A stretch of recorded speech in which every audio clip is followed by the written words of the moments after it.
Pedro y Juan subían al templo a la hora novena de la oración.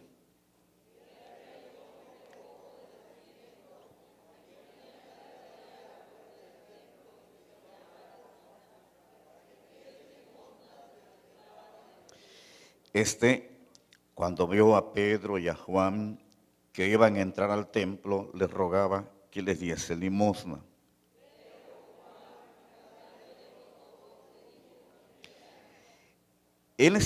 Entonces él les estuvo atento, esperando recibir de ellos algo.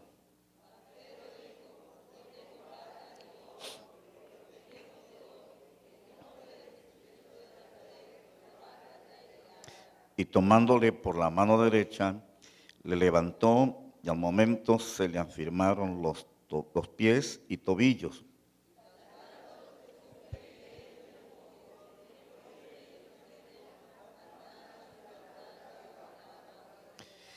Y le reconocían que era el que se sentaba a pedir limosna a la puerta del templo, la hermosa, y se llenaron de asombro y espanto por lo que le había sucedido. Hermanos, pueden ocupar sus lugares, vamos a aprovechar el tiempo. Y mientras transmito este pensamiento que considero de parte de Dios, usted puede glorificar el nombre del Señor. Muy bien. Estamos en un congreso de oración. Usted dejó casa, dejó de hacer algunas cosas por estar aquí. Además de eso, tuvo gastos que hacer para transportarse hasta este lugar. No permita que solo sea un pasatiempo, que usted haya venido con un propósito definido para que Dios se glorifique en su vida. De igual manera, yo vine hice planes, dejé la iglesia para estar aquí, me acompañé de mi esposa y tengo, por supuesto, un propósito claro, específico y bien definido para esta actividad. Así que no permita pues que su estancia pase aquí inapercibida, sino que usted se lleve algo para usted, para su familia, para la iglesia, donde Dios se ha glorificado. Hace algunos ya meses me hablaron sobre esta actividad y del primer día que a mí me dijeron que si podía venir a ministrar, desde ese día yo estuve orando a Dios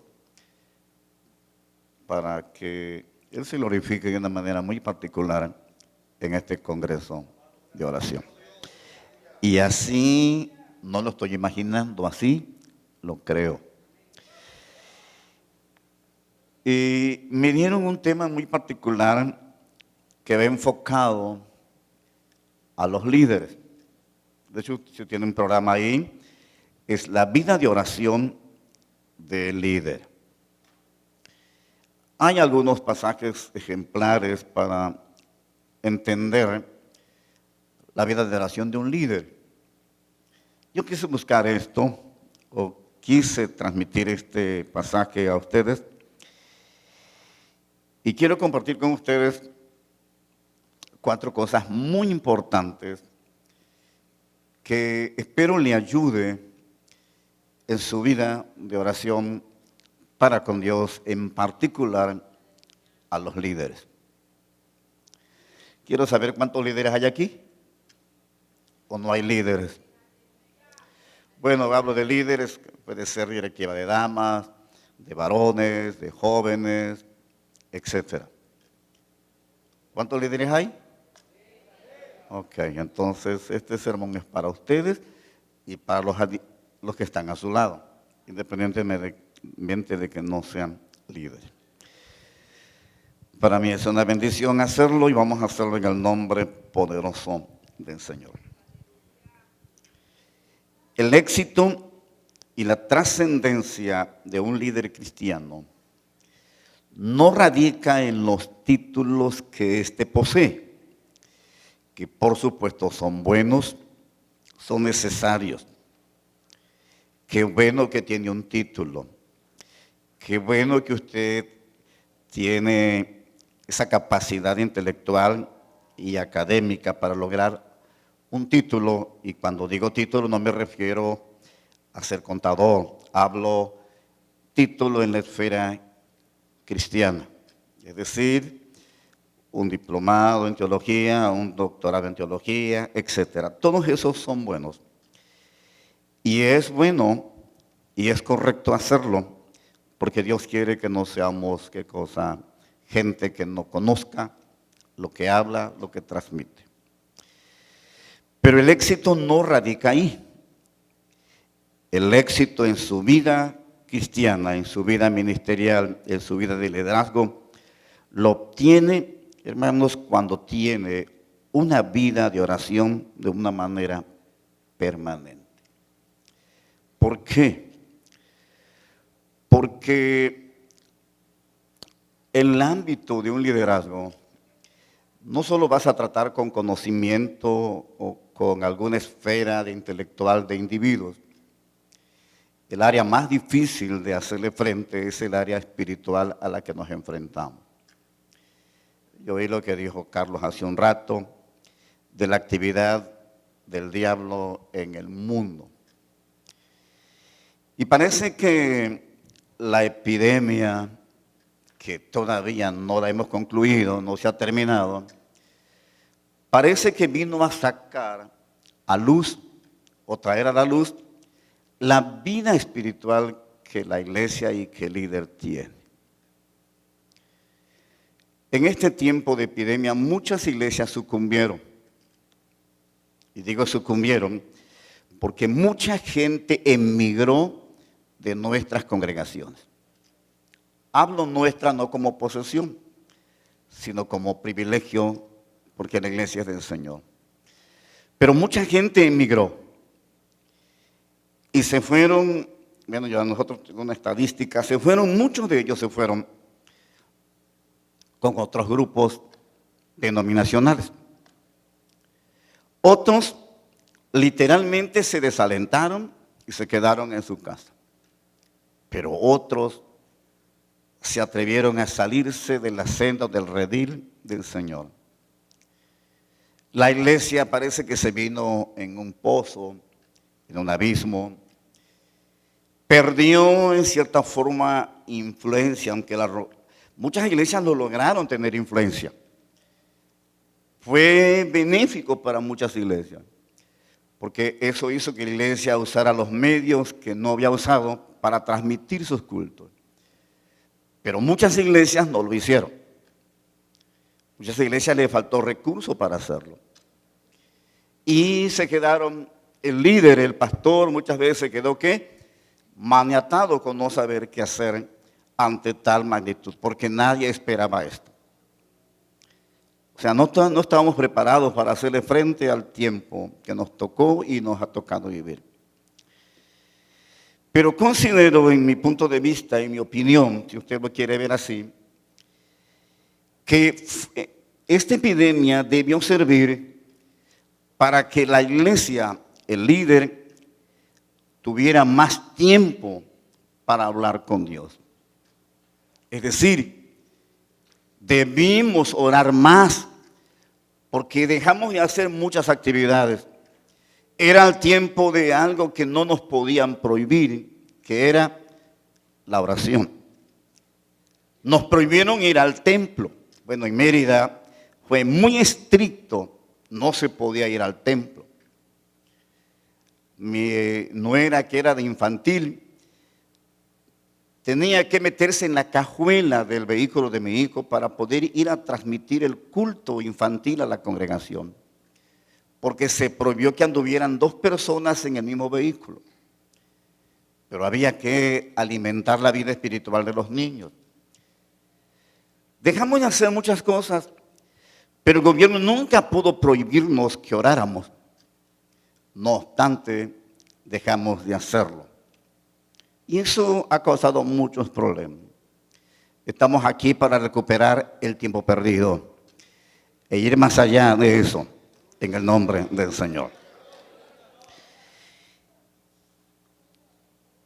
El liderazgo del Señor Jesucristo fue muy particular y fue ejemplar en la vida de los apóstoles, que los marcó de una manera contundente y extraordinaria. Si algo caracterizó a nuestro Señor fue su vida de oración. No hubo nadie que mandara al Señor a que orara. Era una iniciativa propia. Aun cuando Él era el Hijo de Dios y era Dios mismo encarnado, Él mantuvo una vida de oración excelente, yo la llamo perfecta. Y que eso prácticamente marcó la vida de sus seguidores, en particular la vida de los apóstoles, que más adelante se convertirían en los líderes sustanciales y ejemplares de la iglesia primitiva. Así que prácticamente los discípulos aprendieron del Señor. No fue en vano aquella petición que los discípulos le dijeron al Señor: enséñanos a orar. Antes de predicar, dice: enséñanos a orar. Tenían una razón particular. Veían el éxito de su supremo líder. Jesús no pasaba una hora orando, que para nosotros suele ser una eternidad. Jesús pasaba horas orando. Y los discípulos no podían orar ni una hora. De hecho, muchos de ellos se durmieron. Pero a pesar de todo, se formó en ellos un hábito, ya se mencionó hace un rato. Se dice que el hábito se forma aproximadamente después de repetirlo 30 veces, memorizarlo y practicarlo 30 veces, por lo menos el hábito se aprende. Y los discípulos lo aprendieron del Señor no por 30 veces, sino durante 3 años y medio que Jesús estuvo ahí. Ellos lo que vieron en Jesús fue su vida de oración. Más adelante, ellos tendrían que enfrentar ese mismo problema, el mismo momento de hacerle frente a las circunstancias de la vida y tener una vida de oración. Este pasaje que leímos nos hace reflexión. ¿A dónde iban los apóstoles? Vamos a llamarles los líderes, a la oración. Luego textualmente dice: a la hora de la oración. Indica que iban a una hora precisa. Indica también que era una costumbre, que era, además de un hábito, una disciplina, ir a la hora de la oración. Eran puntuales a la oración. No la evadían por ninguna circunstancia. Entonces, cuando yo saqué esta consideración de eso, iban a la oración, a la hora de la oración. Y considero que como líderes tenían que hacerlo. Más adelante, usted lo notará que enfrentarían dificultades y que si algo detuvo y si algo contuvo al diablo para que no desapareciera la iglesia primitiva, era la vida de oración que tenían sus líderes, en particular los discípulos. Yo encontré unas cosas aquí y se las transmito. La vida de oración de un líder cristiano no es, hermanos, la vida de oración es sin disyuntiva. Todos a lo mejor sabemos que es una disyuntiva, otros no lo saben. Pero una disyuntiva es una situación en la que hay dos cosas para elegir. Y si usted nota en la palabra de Dios, para orar no hay disyuntivas. Es orar y siempre que orar. No hay eso de que agarro esta opción. No, tenemos que orar. Si quieres tener éxito en la vida, en la iglesia, en el puesto que estás, debes tener una vida de oración y ahí no hay si quieres, si puedes, debes, ¿qué cosa? Orar. De hecho, hay imperativos de la oración. La Biblia dice, orad sin cesar. Gramaticalmente es un imperativo. ¿Qué quiere decir? Debo orar por una orden. Esa orden es suprema. No es la orden de las asambleas de Dios, es la orden divina. Orad sin cesar. Y hay razones fundamentales por las cuales usted y yo tenemos que orar. Quien no ora literalmente se lo llevará al diablo, pues. Lo va a matar el diablo. Por eso dije hace un rato, el título es bueno, pero eso no te libra del poder del diablo. La oración es la que te libera, la que te hace hacerle frente a todo el poder de las tinieblas. Quien no ora, pues, y lo hace como una disyuntiva para elegir entre hacerlo o no hacerlo, tendrá graves problemas. La disyuntiva también nos coloca entre una situación de que no hay opción. No es opcional la oración. Es decir, tengo que hacerlo. Tienes que hacerlo. No simplemente, llámelo, hemos oído que no debe hacerse por obligación. Pero la verdad, un líder debe tener la obligación de orar a Dios. ¿Por qué? Porque si él no ora, no puede transmitirle a su gente, a los que ministra, a los que liderea, algo que él no ha vivido. Debe vivirlo. Debe ser ejemplo para que esto suceda en sus ministrados. Debe ser el pastor. Debe hacerlo el líder, cualquiera que sea su función en el liderazgo. No hay una opción. Yo la considero para mí, una obligación por necesidad, pero es una obligación para mí. Mire, yo estudié en un instituto donde era obligatorio orar 3 veces al día. Yo así fui formado. Era obligatorio, ¿y por qué les digo obligatorio? Porque se tocaba una campanita. Y al toque de esa campanita, todos los estudiantes de instituto, que en ese entonces éramos como 100 estudiantes, debíamos estar puntuales a la hora de la oración, en la mañana. Además de eso, se pasaba lista para que vean que era una obligación orar en la mañana. Había otra hora de oración que era a las 3 de la tarde, la hora más difícil para orar, porque uno almorzó y el cuerpo tiene un proceso de digestión. Ahí había riesgo de dormirse. De hecho, muchos estudiantes se dormían en el altar. Pero había que orar y teníamos una directora que revisaba todos los salones, los cuartos, los closets, porque a pesar de que eran ministros, algunos se escondían para no orar. Teníamos otra hora que era a las 7 de la noche. Era orar y orar. Puntualmente la directora estaba viendo y contando si faltaba alguien. Escuche, a ese muchacho había que buscarlo a donde estuviera y lo traían a la oración. Era obligatoria la oración. Para mí fue una obligación.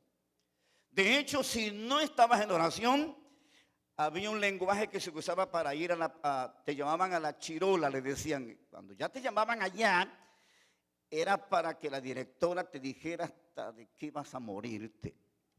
Es más, te decía que no eras salvo. Así, y tenías que orar. Yo aprendí ahí.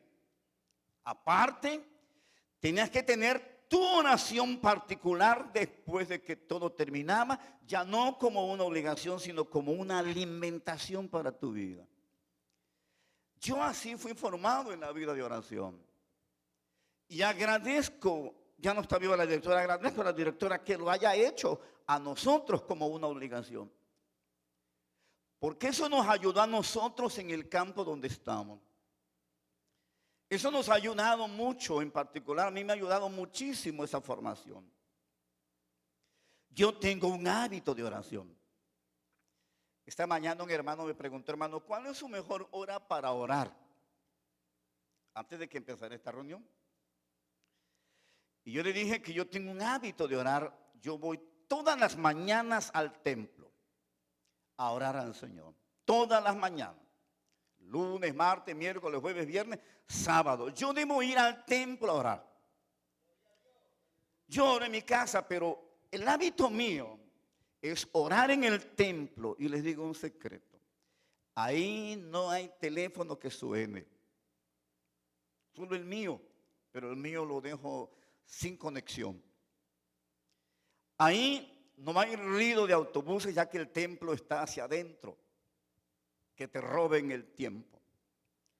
No hay un teléfono fijo que te robe la atención. Ni oyes el traste que se cayó en la cocina por el trabajo de la esposa. Ahí solo tú y Dios. Pero ahí sí puedes escuchar otro ruido. Yo recuerdo que una vez estaba orando el año pasado, estaba inspirado, sintiendo al Señor cuando alguien golpeó allá en la grada.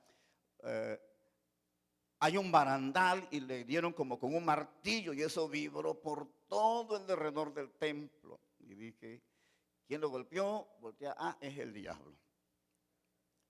Pues soy solito, va a distraerme. Entonces dije, no puede impedir eso. Hay que seguir orando. No te puedes, que no es una opción, no es si puedes, si quieres y si no te da la gana. No, tienes que orar a Dios. Hay mucho por qué orar a Dios. A veces queremos que la iglesia sea visitada por Dios, pero ¿cómo va a ser visitada si no das el tiempo para orar a Dios? Queremos que Dios derrame de su espíritu, pero ¿cómo lo va a derramar si no oramos a Dios? Para muchos líderes solo es una opción. Nosotros nosotros cada año tenemos un mes de oración. Solo predico el jueves una enseñanza de oración. Anoche prediqué estoy hablando de un tema que es la trascendencia de la oración. Y una de las formas para que una oración trascienda, anoche hablé de un tema que se llama, usa el nombre de Jesús en tu oración. Si no usas el nombre de Jesús en tu oración, no tendrás respuesta. ¿Y por qué? Porque tú no eres testigo de Jehová. Tú eres un hijo de Dios que cree en la Trinidad. Y que cada Dios de los que adoramos, que es uno, tiene una función.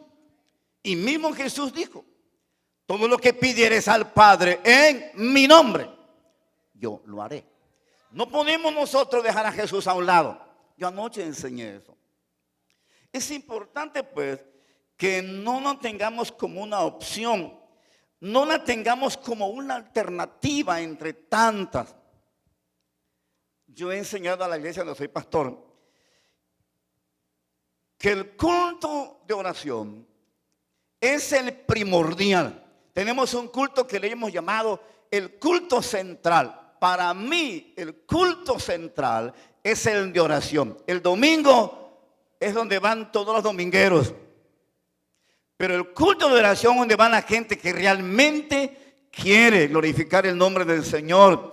Y sabe una cosa, es ahí, en ese culto de oración, que tú pides y cosechas el domingo lo que tú ya pediste en el culto de oración. La iglesia debe saber eso. El líder debe saber eso. Que hay de cultos a cultos. Dios le bendiga. Si usted dice, no, para mí el culto principal es el domingo, Dios le bendiga. Pero estoy hablando para mí. Es el culto de oración. donde no van todos, donde solo van los que quieren. Porque el que no va muchas veces es porque no quiere tener contacto con el Señor. Pero para nosotros es importante de vital vida, en nuestra vida espiritual, la vida de oración como líder. Miren, en segundo lugar, la vida de oración del líder es insustituible. Es decir, no se puede uno salir por la tangente. Cuando digo por la tangente, no podemos evadir esa grandísima responsabilidad espiritual que tenemos nosotros los que ocupamos un lugar o los que dirigimos a un grupo. No podemos salirnos, evadirnos. ¿Cómo lo podemos evadir?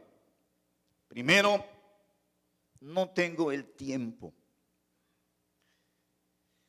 Yo considero, hermano, que para evitar ese problema debemos tener una disciplina de nuestra vida de oración. Usted disciplina a su hijo. Y a veces hemos entendido mal la palabra disciplina, que es qué cosa. A ver, alguien me dice, ¿qué entiende de la palabra disciplina? ¿Qué entienden de la palabra disciplina usted?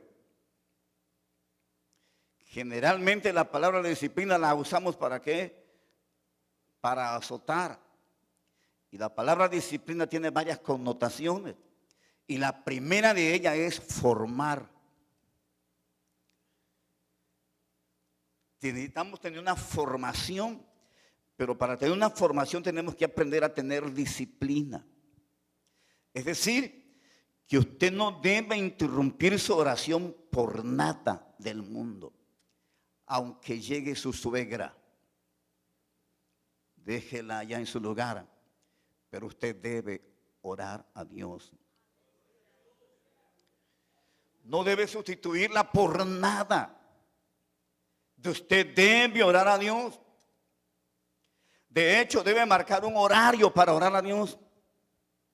Y ese horario para usted debe ser sagrado. No debe dejar que nada le interrumpa ese proceso en la oración como un líder. Porque sobre los hombros de usted pesa una grandísima responsabilidad. Jesús oraba toda la mañana. Nada ni nadie, hermanos, impedía que Jesús tuviera esa oración en su vida. Era el tiempo que tenía que hacerlo. Algunos escritores sitúan a Jesús orando a las 5 de la mañana de una manera ininterrumpida. Era una disciplina de oración. Pero nosotros a veces que la sustituimos y objetamos que no nos da el tiempo. ¿Cuál es el argumento? Estamos tan ocupados en la obra de Dios que no nos damos el tiempo para orar. Y escúcheme, usted no puede sustituir la oración por una excusa de que como está sirviendo al Señor, deja de orar a Dios. Alguien dijo coloquialmente hablando, camarón que se duerme, usted dice la otra, ¿verdad? Se lo lleva la corriente. ¿Por qué cree que hay muchos fracasos en el liderazgo? ¿Por qué cree? Porque se enfrascaron en el activismo.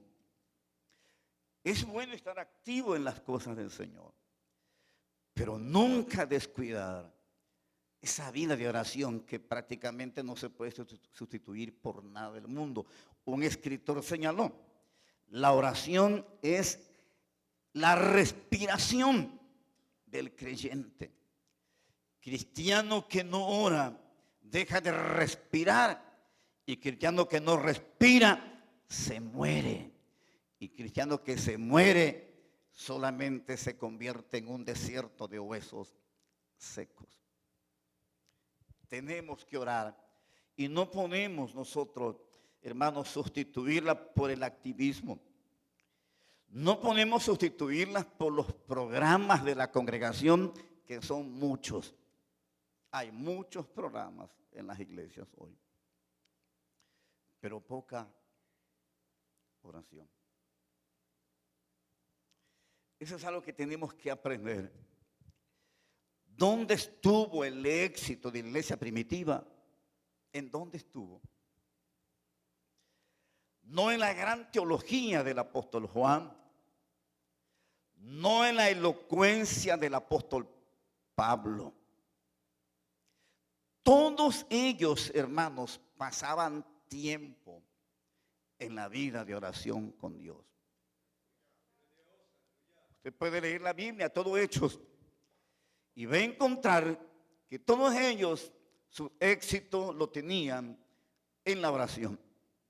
Se daban el tiempo para orar. De hecho, en la iglesia primitiva, usted puede ver varios ejemplos que cuando había problemas, ¿qué hacían? A orar a Dios. A pesar de la persecución, ellos podían objetar eso. No nos da tiempo para orar porque mientras cerramos los ojos, nos caen los romanos. Buscaron el medio, lo oímos hace un rato, las casas. Ahí se reunían a orar. Las cuevas, ahí se reunían a orar a Dios. No había una razón.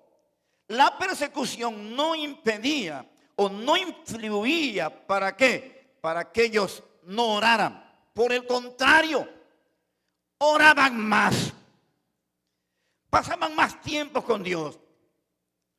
No podemos nosotros evadir una grandísima responsabilidad de dejar a un lado la oración por cosas que, aunque discretamente o indirectamente, aunque es el servicio a Dios, nos pueden quitar el tiempo que le debemos dedicar a la oración con Dios.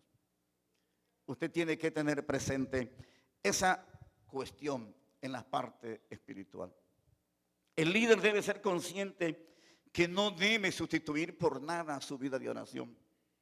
Inclusive cuando uno sale de viaje, hay que orar y con mucha más fuerza, porque tú no sabes lo que vas a enfrentar a donde vas. Tienes que tener una vida de oración completamente, hermanos, hermética. Evitar que el viaje, inclusive que las vacaciones, ¿qué cosa? Te quiten tu tiempo de orar. Porque hay quienes, pues como estoy de vacaciones no tengo tiempo de orar. Con mucha más razón estás de vacaciones. No hay hermanos que te llamen.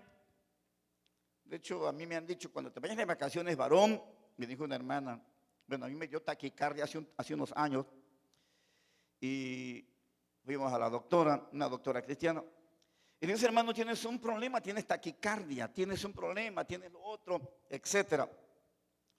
Vete de la iglesia un mes, apaga tu celular y no aceptes llamada de nadie. Y mi esposo, yo irme de vacaciones un mes es para que la gente se muera. Bueno, hay pastores que se van un mes, Dios los bendiga, ¿verdad? Dios los bendiga. Pero yo no tengo esa costumbre. Pero muchos dicen, apaga tu celular. ¿Qué quiere decir? No hay llamada, estás descansando y punto. Oye, pero a pesar de eso, tú debes orar aunque estés de vaca. Porque cuando regreses no estarás de vaca. Ya sabes cómo estarás. Tienes que aprender a tener el tiempo indiscutiblemente, a pesar de que tienes que descansar, tienes que orar. No lo sustituyas por tu día de reposo. No lo sustituyas por tu día de campo. Debes orar a Dios. Todo tiene su tiempo. Pero yo voy adelante, yo no voy a tardar mucho. Y espero que usted no se impaciente. La otra cosa, o lo tercero que usted debe tener, el ministro debe tener, o el líder debe tener, es que su vida de oración de líder debe ser profunda. Aquí tiene mucho que ver que a veces hacemos oraciones mecánicas. Las oraciones mecánicas son aquellas que hacemos simplemente, ¿por qué? Porque tenemos que hacerlas. O oraciones de costumbre, sin eficacia. ¿Cómo puedo tener una oración profunda? Cada vez que ores, aprende a humillarte bajo la poderosa mano de Dios. Es decir, haz lo que dice el segundo libro de Crónicas, capítulo 7. Si se humillare mi pueblo, ¿por qué la humillación? ¿Por qué en la humillación tú reconoces tus límites? En la humillación tú reconoces que sin Él nada tú puedes hacer. Tú quieres un milagro, ¿sí o no? ¿A poco no le gusta a usted que como líder Dios le use? ¿Verdad que es bonito? No sé si ha parado ha estado frente a su celular y prende YouTube, ¿sí o no? YouTube o Facebook. Y usted como un buen cristiano, ¿qué es lo que hace? No busca otros programas, sino programas de ¿qué? De predicadores. Y usted se ve ahí a la gente, ve a los predicadores que Dios usa, sean o no sean de nuestra denominación, los usa el Señor. Y cuando usted voltea un poquito hacia donde usted se encuentra, ¿qué es lo que ve? Nada de eso. Nada, no sucede nada. Y como pastor a veces también uno puede predicar y uno quisiera que ver. Óyeme, pero no lo vas a ver, ¿qué cosa? Si no tienes una vida de oración. ¿Tú quieres ver a Dios glorificarse? Pues tienes que orar al Señor. Pedir una visitación del Señor, un trato de Dios contigo. Pero no lo vas a lograr sentado. Tienes que doblar esas rodillas. Es que yo no puedo orar. Debes orar, doblar tus rodillas. Para que Dios, ¿qué cosa? Se glorifique. Si no hacemos eso, nunca habrá una visitación de Dios extraordinaria como la deseamos, como la pedimos. ¿Cuánto tiempo tenemos orando por un avivamiento? Dígame usted. ¿Cuánto tiempo tenemos orando por un avivamiento? Lo estoy diciendo como pastor. Pero no estamos orando hace años un avivamiento. ¿Ha venido? ¿Ha venido el avivamiento? Algunas iglesias sí. Pero en la mayoría no lo hay. ¿Pero por qué? Porque escasea la oración. Queremos tener un avivamiento, pero ¿sin qué? Sin hacer algo. Sin ajustar. En lugar de ver hacia afuera, tenemos que aprender a ver hacia adentro, a hacer una retrospectiva. ¿Cómo estamos en nuestra relación con Dios? ¿Cómo vivimos? ¿Qué tanto oramos a Dios? ¿Qué tanto pasamos con Dios para que Él se glorifique? Oramos. Si oramos, porque no quiero decir que no oramos, no me entienda mal, oramos, pero no como debería de ser. A veces oramos que Dios nos visite, pero sin ir a un cambio. En Crónicas dice, se convirtieren de sus malos caminos. Yo tuve la oportunidad de predicar en una congregación y prediqué sobre la conversión de los malos caminos. Después que terminé de predicar, porque me pasa eso a veces, alguien vino a reclamarme, bueno, pastor, ¿de qué me voy a convertir yo si soy cristiano? Y si usted entiende bien ese pasaje, no está hablando a gente inconversa. Está hablando al pueblo de Dios. ¿Qué quiere decir convertirse? No quiere decir que usted esté en el vicio. No quiere decir que usted se ha rebelado y se ha ido. No, está adentro. Pero a lo mejor ha adoptado, ¿qué cosa? Una posición apática a Dios. A lo mejor se ha metalizado, ha puesto qué cosa, su mirada más que cosa en esto que en Dios. A lo mejor se va con su conocimiento y se olvida que la fuente de poder proviene de relación que usted tiene con Dios y no por el conocimiento que posee. La Biblia dice, hablando de Jeremías, dice, me dejaron a mí, ¿qué dice? Fuente de agua viva, y cavaron para sí cisternas rotas que no retienen agua. ¿Qué quiere decir? Sí estaban ahí, sí estaban sirviendo a Dios, pero ellos adoptaron otras cosas que en lugar de acercarlos a Dios, los alejaba de Dios. Va usted a Joel. La gente ayunaba, ¿sí o no? Vean que la Biblia habla, hablando Joel, sí ayunaba, pero solo por costumbre, porque la ley lo mandaba. Por eso es que dice Joel, rasgad vuestro corazón y no vuestros vestidos. Es decir, ayuna, pero hazlo de acá, de adentro, no de afuera, por cumplir, para que veas que ayunaste, que oraste. Es importante que entendamos ese principio. Oración profunda es humillación. Segundo, la oración profunda reconoce la soberanía de Dios. Nos van a suceder cosas en la vida, cosas negativas en la vida. Y en lugar de que usted se queje, aprenda a aceptar que Dios tiene algún propósito, un plan. Usted puede leer capítulo 4 de Hechos. La persecución ya había empezado.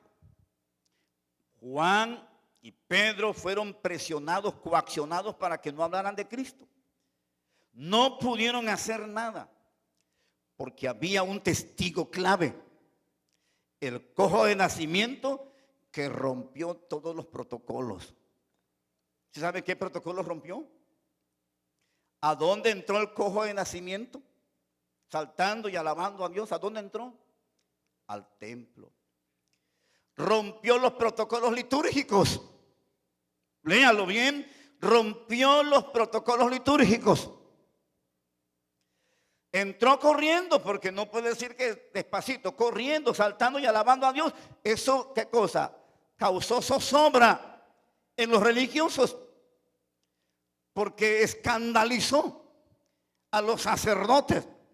Aprisionaron a Pedro y a Juan, los coaccionaron para que no dijeran nada, pero la iglesia estaba reunida. Cuando Pedro y Juan salen, dice la Biblia que le contaron a la iglesia lo que les habían dicho. ¿Cuál fue la actitud de la iglesia? ¿Cuál fue? Dice que unánimes alzaron ¿qué? La voz. Usted puede leerlo en su casa si gusta. Aquí quiero que me preste atención. Alzaron su voz unánimes. Y lo primero que dijeron es, soberano ¿qué? Dios, que hiciste el cielo y la tierra. ¿Saben unas cosas? Usted puede leer, estudiar bien ese pasaje. Ellos no piden que la persecución se termine. Solo dijeron al Señor, mira sus amenazas. Pero mientras eso sucede, concédele a tus siervos que por el nombre de Jesús se hagan ¿qué? Sanidades y milagros. Pero nunca pidieron, hermano, que la persecución se detuviera. Que siga su curso, pero que tú te glorifiques. Y cuando terminaron de orar, el lugar en que estaban congregados tembló y fueron llenos del Espíritu de Dios. Pero reconocieron la soberanía. Hay cosas que nos pueden pasar como líderes. Entre más busques a Dios, más problemas tendrás. Entre más le des a Dios la gloria, más conflictos habrá. Y a la gente no le gustan los conflictos. ¿Quién quiere problema aquí? ¿Quién quiere problema aquí? Nadie. ¿O quieres que Dios se glorifique?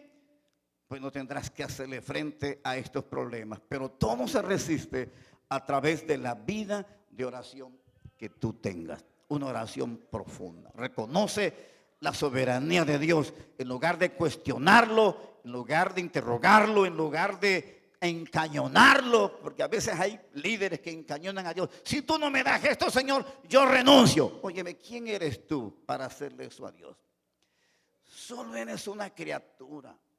Eres un simple mortal que con un mover de Dios se te acabó tu vida. ¿Por qué tienes que encañonarlo?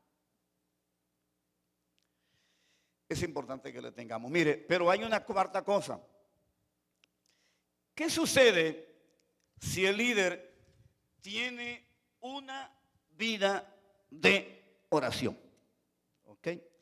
De la vida de oración que tenga el líder depende que opere lo sobrenatural en su vida. Es bonito, ¿verdad? Es bonito que Dios use a uno. Se siente chévere. Bueno, si dicen en Yucatán chévere, se siente chévere. Bueno, se siente lindo. Es otra expresión yucateca, se siente lindo. Pero una expresión ya de todo, se siente maravilloso que Dios te use. Pero pregúntale a los apóstoles a dónde estuvieron. ¿A dónde estaban? En el capítulo 5 de Hechos, versículo 12, dice, y todos estaban unánimes en el pórtico ¿de qué? De Salomón. ¿Qué quiere decir? Que esa gente estaba metida en el templo. Ahí, ¿qué hacían ahí? Pues no estaban hablando de los hermanos. Estaban, ¿qué cosa? Hablando con Dios. ¿Cuál es el resultado? Versículo 12 dice, y por mano ¿de qué? De los apóstoles, ¿qué se hacía? Señales, maravillas y prodigios.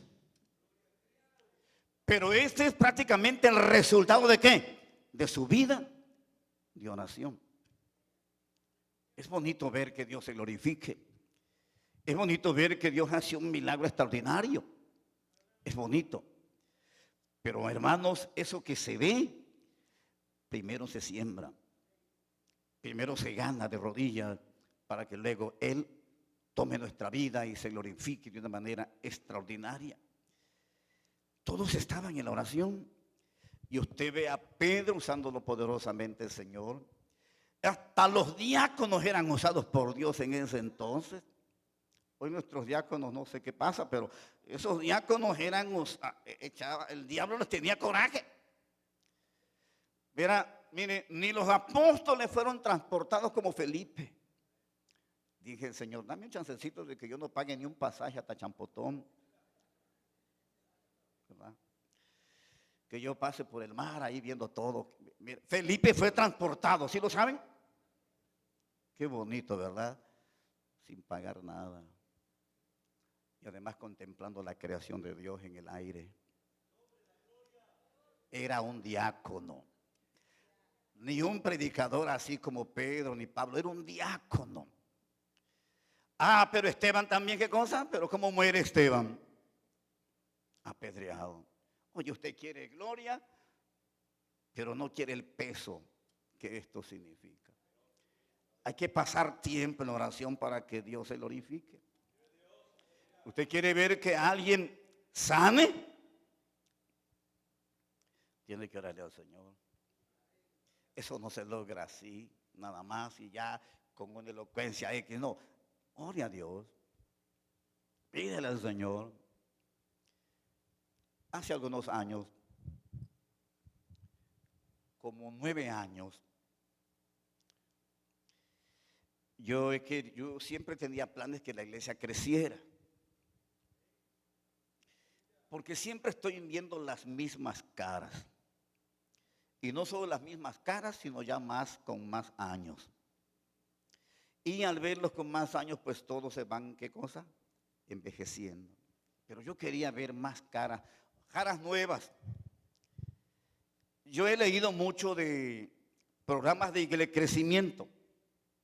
Hay varios programas que son buenos. Pero dice, Señor, dame un plan a mí para que la iglesia crezca, pero yo no quiero leerlo en ningún libro. Yo quiero que tú me lo des, porque yo quiero que la iglesia crezca. Y junto con mi esposa empezamos a orar al Señor para que Dios nos visitara como congregación. Y Dios empezó a hacerlo. Ya tenía años que no había bautismo con el Espíritu Santo. Y lo primero que Dios hizo fue bautizar a los jóvenes. Empezó Dios a bautizar a los muchachos. Seguimos orando para que Dios bautice a la congregación. Y Dios empezó a ministrar a los niños. Yo tuve que ir a orar. En cada culto infantil yo iba a orar. La directiva me pidió, venga a orar por los niños. Y los niños recibían el bautismo. Desde 4 años había niños hablando en lengua. Luego tuve que dirigirme a las damas para que Dios bautizara a las damas. Y Dios empezó a bautizar a las damas. Tuve que cambiar algunas cosas de la escuela dominical. O sea, empecé a hablarles, motivarlos. Y luego me reunía por lo menos media hora de oración después de la escuela dominical y había bautismo con el Espíritu. Terminábamos en el culto el domingo, que era a las 5 de la tarde, y Dios bautizaba a la gente. Por lo menos el 80% de los gexemanitas tienen el bautismo con el Espíritu Santo.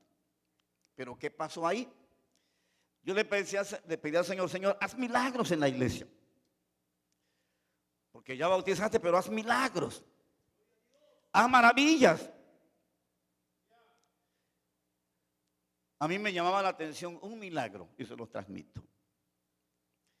Yo quería ver pie planos que se le formaran los arcos. Yo lo he visto, pero yo lo quería ver que Dios lo haga a través de un servidor.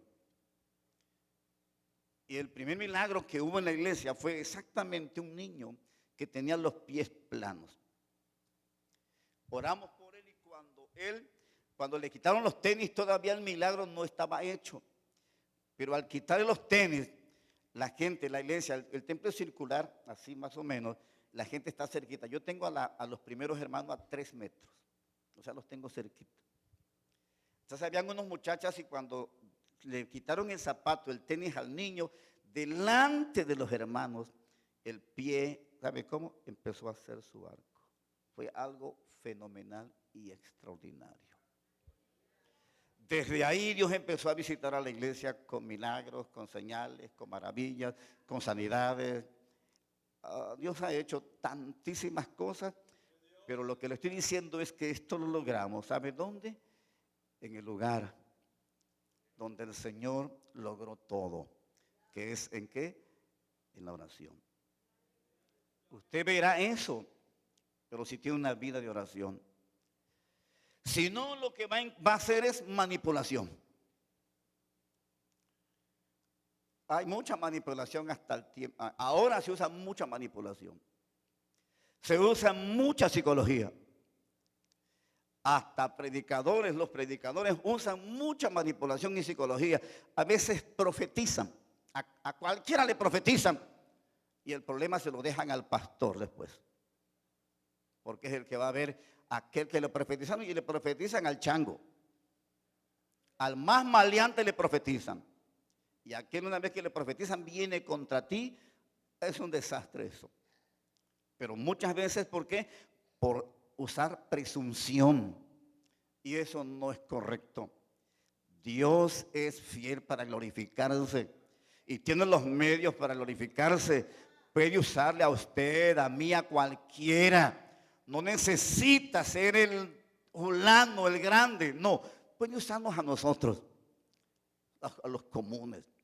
¿Por qué? Porque depende de tu vida de oración cómo Dios va a usarte.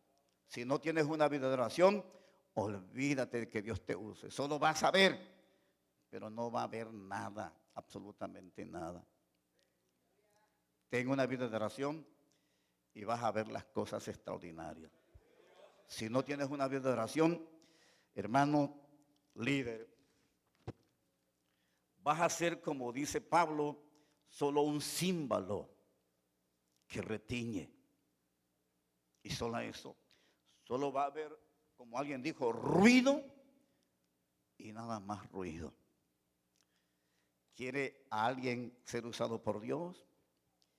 ¿Quiere usted ser un líder que trascienda poderosamente? Vaya a la oración. vaya al huerto, vaya al jardín, vaya a la madrugada, vaya a la medianoche, vaya a cualquier hora, pero vaya al trono. Job dijo de la siguiente manera: ¿quién me dijera a dónde está la silla de Dios? ¿Saben qué dijo Job? Yo iría. Y estoy seguro que él me contestaría. Pero quien me dijera a dónde está su silla, yo voy allá. Y él me contestaría. Pues nosotros sabemos dónde está la silla de Dios, dónde está el trono de Dios, dónde está su presencia, en la oración. Ahí es donde podemos hacer que Dios se glorifique. Ahí es donde podemos hacer que el diablo corra. Ahí es donde podemos hacer que el brujo se largue de la colonia, que el hechicero se vaya, que deje de estar perjudicándonos. Es ahí, hermano, donde usted hará que los demonios salgan en el nombre de Jesús y no tendrá que bañarlos de aceite. Porque solo el demonio va a reconocerle a usted cuando usted tiene una vida de oración. ¿Por qué cree que el demonio contestó a los que estaban, a aquellos muchachos que quisieron echar un demonio fuera? ¿Saben qué dijeron? En el nombre del Cristo que predica Pablo, te echamos fuera. ¿Y qué dijeron los demonios? ¿Qué cosa? A ellos yo los conozco perfectamente. Pero ustedes no tienen nada para sacarme. Y diciendo eso, saltó el demonio, les quitó la ropa. ¡Qué vergüenza! ¿Por qué? Pues ellos no tenían vida de oración, ni salvo eran, ¿me entiende? Y nosotros queremos hacer maravillas, pero si no oramos. Queremos prodigios, pero no oramos. Quiere que el diablo le respete, quiere que el diablo le reconozca. Ore y le va a reconocer. No le venga a decir que es fulano, no. Dígale que tiene una vida de oración. De hecho, no tiene ni que decírselo. El diablo sabe si usted ora o no ora. Quiere que Dios se glorifique. Quiere que este congreso sea sacudido por Dios. Hermanos, depende de nosotros. De Dios no. Él ha dicho, pide y recibe. Busca y hallarás. Toca y se abrirá.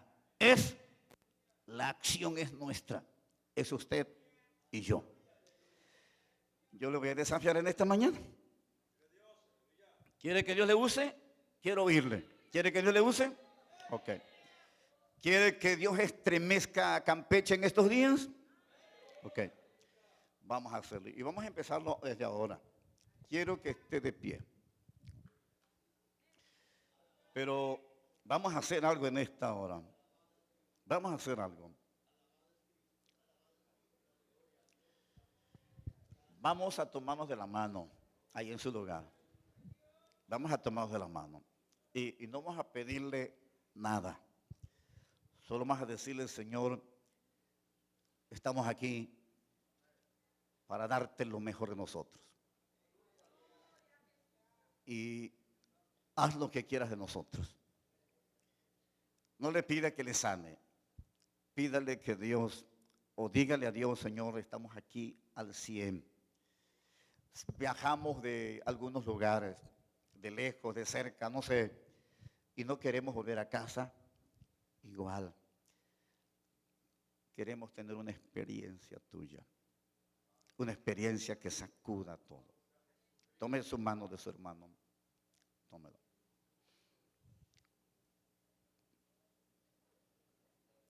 Incline su cabeza y no ore ni fuerte. Deje que el Espíritu Santo tome control de su vida en esta hora. Padre,